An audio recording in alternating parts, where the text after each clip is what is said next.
Hi friends, KA15 ಫ್ಲೇವರ್ಸ್ಗೆ ಸ್ವಾಗತ. ನಾವು ಸಾಮಾನ್ಯವಾಗಿ ಬೋಂಡಾನ ಕಡಲೆ ಹಿಟ್ಟಿಂದ ಮಾಡ್ತೀವಿ. ಅಕ್ಕಿಯನ್ನು ಉಪಯೋಗ ಮಾಡಿಕೊಂಡು ಯಾವತ್ತಾದರೂ ನೀವು ಬೋಂಡಾ ಮಾಡಿದ್ದೀರಾ? ಇಲ್ಲ ಅಲ್ವಾ?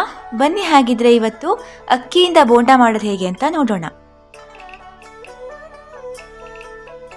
ಮೊದಲು 1 ಕಪ್ ದೋಸೆ ಅಕ್ಕಿನ 3 ತಾಸು ನೀರಲ್ಲಿ ನೆನೆಸ್ಕೊಳ್ಬೇಕು.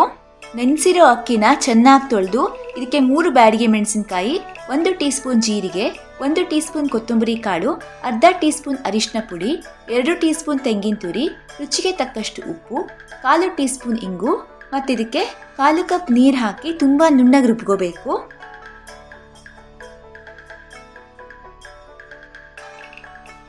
ರುಬ್ಬಿರೋ ಹಿಟ್ಟಿಗೆ 1 ಕಪ್ ಚಿಕ್ಕದಾಗಿ ಕಟ್ ಮಾಡ್ಕೊಂಡಿರೋ ಎಲೆಕೋಸನ್ನು ಹಾಕಿ ಚೆನ್ನಾಗಿ ಮಿಕ್ಸ್ ಮಾಡಬೇಕು. ಇಡ್ಲಿ ಹಿಟ್ಟಿನ ಕನ್ಸಿಸ್ಟೆನ್ಸಿ ಇರಬೇಕು. ಎಣ್ಣೆ ಚೆನ್ನಾಗಿ ಬಿಸಿ ಆದಮೇಲೆ ಹಿಟ್ಟನ್ನು ಹೇಗೆ ಕೈಯಿಂದ ತಗೊಂಡು ಸ್ವಲ್ಪ ಸ್ವಲ್ಪನೇ ಎಣ್ಣೆ ಒಳಗಡೆ ಹಾಕಬೇಕು. ಇದು ಎರಡೂ ಕಡೆ ಗೋಲ್ಡನ್ ಬ್ರೌನ್ ಕಲರ್ ಬಂದ ಮೇಲೆ ಎಣ್ಣೆಯಿಂದ ತೆಗಿಬೇಕು.